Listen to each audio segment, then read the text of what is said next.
Welcome to JP classes. आज हम start करने जा रहे हैं क्लास 9 मैथ्स का फर्स्ट चैप्टर नंबर सिस्टम। तो नंबर सिस्टम, इससे पहले जान लेते हैं कि नंबर्स क्या होते हैं। तो आपने पहले भी पढ़ा होगा, इससे पहले क्लासेज में पढ़ा होगा। नंबर का जो सेट होता है वो सबसे छोटा सेट होता है नेचुरल नंबर।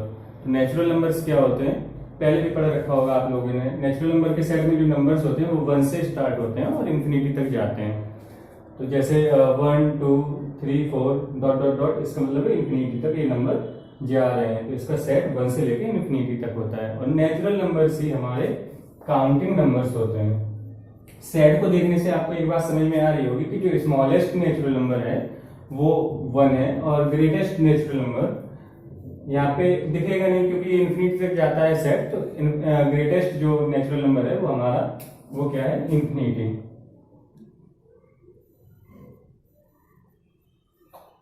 तो ग्रेटेस्ट नेचुरल नंबर कौन सा है, इन्फिनिटी। और स्मॉलेस्ट नेचुरल नंबर है 1। इसके बाद जो सेट आता है वो है होल नंबर्स का सेट। तो दोनों में डिफरेंस कुछ नहीं, थोड़ा सा फर्क है। होल नंबर्स में क्या होता है, हम जीरो को ऐड कर देते हैं नेचुरल नंबर के सेट में। अगर जीरो को ऐड किया तो वो होल नंबर का सेट बन जाता है। तो होल नंबर के सेट में सिर्फ एक ही नंबर ज्यादा हो जाता है, वो है जीरो। तो होल नंबर का जो सेट है वो भी जीरो से लेकर इन्फिनिटी तक जाता है।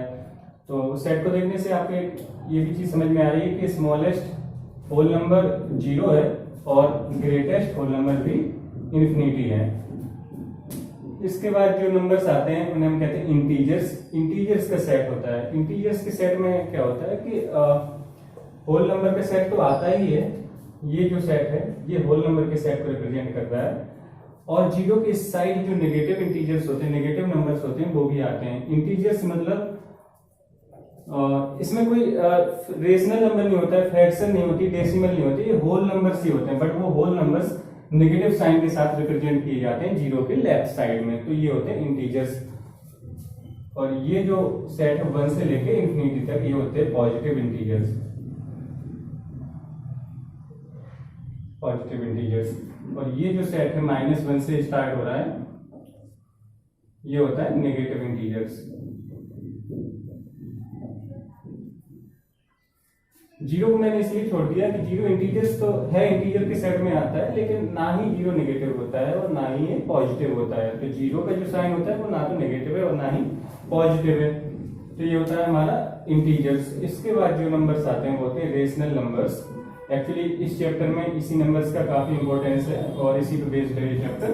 तो रेशनल नंबर्स क्या होते हैं, रेशनल नंबर वो सभी नंबर जो पी वाई क्यू के फॉर्म में हम लिख सकते हैं, वो सब नंबर रेशनल नंबर कहलाते हैं। और पी और क्यू, तो पी और क्यू यहाँ पे वेरिएबल हैं और वेरिएबल हैं तो इनकी कोई ना कोई वैल्यू पुट करनी पड़ेगी।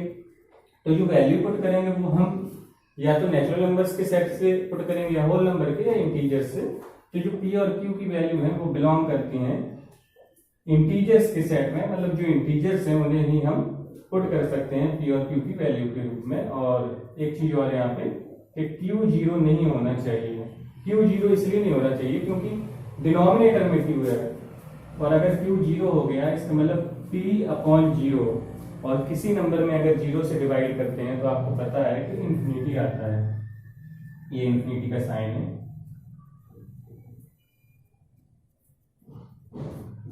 तो डिनोमिनेटर में कभी जीरो नहीं हो सकता है, डिवाइड करने पे जीरो इन्फिनिटी आता है, सॉरी। तो इस वजह से क्यू जीरो नहीं हो सकता है। पी और क्यू इंटीजर्स हो सकते हैं। जैसे एक एग्जांपल ले लेते हैं, जैसे 1/2। तो देखने से समझ में आ रहा है कि पी अपॉन क्यू के फॉर्म में है, ठीक है, बिल्कुल है। तो ये रेशनल नंबर है। तो कैसा है, ये रेशनल है।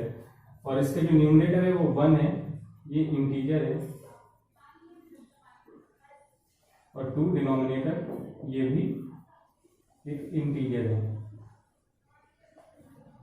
कहने को ये भी कह सकते हैं कि ये तो नेचुरल नंबर्स भी हैं, तो इंटीजर्स के सेट से कैसे बिलोंग करता है पी और क्यू। तो एक एग्जांपल और ले लेते हैं, जैसे -1/2। तो -1/2 ये भी तो एक रेशनल नंबर है, पी अपॉन क्यू के फॉर्म में आपको दिख रहा है। लेकिन -1 ना तो नेचुरल नंबर के सेट में आता है ना ही होल नंबर के सेट में आता है। -1 किस सेट में आता है, इंटीजर्स के सेट में आता है -1। और 2 आपको पता है कि 2 भी इंटीजर है। तो पी और क्यू क्या होंगे, पी और क्यू इंटीजर्स होंगे और क्यू जीरो नहीं होना चाहिए, और जो नंबर्स पी अपॉन क्यू के रूप में लिख सकते हैं वो रेशनल नंबर होते हैं। अगर जैसे कहा गया कि 1/2 रेशनल नंबर है, तो इसका मतलब ये है कि 1 और 2, तो यहाँ पे p की वैल्यू क्या होगी, p की वैल्यू 1 होगी और q की वैल्यू 2। तो रेशनल नंबर जब बात की जाती है कि ये रेशनल नंबर है, तो इसका मतलब है p और q यानी 1 और 2 इनमें 1 के अलावा कोई भी कॉमन फैक्टर नहीं होगा। इसका मतलब p और q कैसे होने चाहिए, p और q को प्राइम नंबर्स होने चाहिए। को प्राइम नंबर्स वो नंबर्स होते हैं जिनमें 1 के अलावा कोई भी कॉमन फैक्टर नहीं होता है, जैसे 2 और 3, तो ये भी को प्राइम नंबर्स हैं।